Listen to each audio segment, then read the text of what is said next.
আসসালামু আলাইকুম। আমি মোহাম্মদ মুক্তার হোসেন, সহকারী শিক্ষক, বাংলা, বিলনেপালপাড়া চাষী বক্স একাডেমি, পবা, রাজশাহী। আর জীবনেও ভুলবেন না কি উপমা আর উপমিত।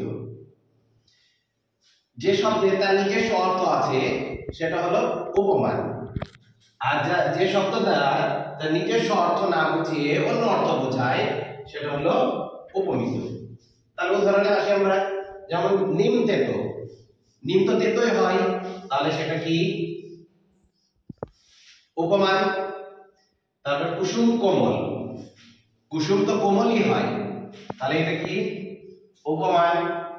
তুষার শুভ্র, তুষার তো সাদা হয়, শুভ্র হয়, এটা তাহলে কি উপমান। এবার রক্ত লাল, রক্ত লাল হয়, এটা তাহলে কি উপমান। এইবার এখানে উপমিত, পুরুষ সিংহ, পুরুষ কোনদিন সিংহ হয় না, তাহলে কি এই পুরুষ সিংহটা অন্য অর্থ বোঝাচ্ছে, মানে সিংহের সাথে তুলনা করছে, তাই এটা কি এটা হচ্ছে উপমিত।